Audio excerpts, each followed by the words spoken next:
Bismillahirrahmanirrahim. You are watching Lloyd's TV and I'm Aslam Pervez, advocate. Today I'm going to discuss about Article number 106, Constitution of Pakistan 1973 says about provincial assemblies. Dear respected friends, knowledge is a powerful tool for successful people. I'm discussing about fundamental rights, legal rights. आप देख रहे हैं Lord's TV और मैं हूं Aslam Parvez, advocate.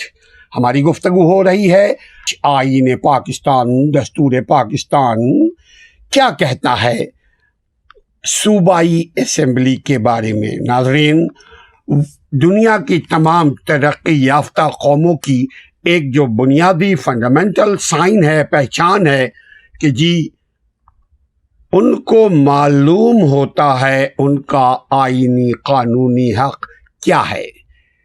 आपको, हमको, हम सबको भी मालूम होना चाहिए कि हमें रियासत ने क्या आईनी हुकूक दिए हैं. अगर हमें नहीं मालूम होगा तो यकीनन जैसे आज हम हैं अपने बच्चों को भी वैसे ही छोड़ जाएंगी. हमारी आपकी सबकी कोशिश होनी चाहिए कि हमें और हमारे आने वाली नस्लों को भी ये मालूम हो कि जहाँ भी रहो वहाँ के आईनी और कानूनी हुकूक से आगाह रहने की कोशिश करो. अगर आप न्यू है इस चैनल के ऊपर तो आप सब्सक्राइब कर लीजिए ताकि आइंदा आने वाले वीडियो भी आप तक बर वक्त पहुँचती रहे.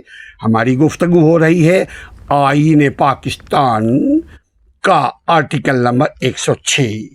आईन पाकिस्तान का आर्टिकल नंबर 106 कहता है कि हर सूबाई यानी सूबाई असेंबलियों की तश्कील यानी प्रोविंशियल जो असेंबलीज होती हैं उसकी तश्कील कैसे वो बनता है और आगे बताएंगे कैसे वो बिगड़ता है. अभी हम ऑलरेडी बता चुके हैं आपको मालूम होगा कि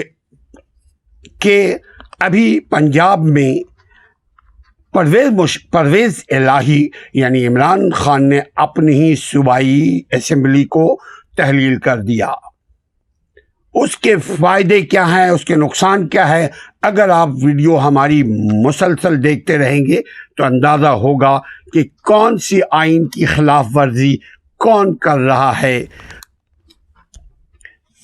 आईन पाकिस्तान का आर्टिकल नंबर 106 कहता है कि हर सूबाई असेंबली आम नशिस्तों और ख़वातीन की नशिस्तें और गैर मुस्लिमों के लिए जो मखसूस नशिस्तें हैं उन नशिस्तों पर मुश्तमिल होगी. जो किसी को वोट देने का हक होगा. यानी पाकिस्तान में कई किस्म के इलेक्शंस होते हैं. एक वो जो सूबाई असेंबली, एक वो जो प्रोविंशियल असेंबली यानी सूबाई असेंबली, दूसरी फेडरल यानी नेशनल असेंबली यानी कौमी असेंबली, और तीसरी अभी जो आपके शहरों में हुई. कराची में अभी इलेक्शंस, बल्दियाती इलेक्शन हुए जिसके नतीजे में जमात इस्लामी के अमीर कराची के अमीर नईमुर रहमान जीत गए. देखते हैं कौन बनेगा मेयर कराची. क्योंकि मैं भी ये समझता हूँ, आप भी ये समझते हैं कि कल का कराची कैसा था, आज का कराची कैसा है.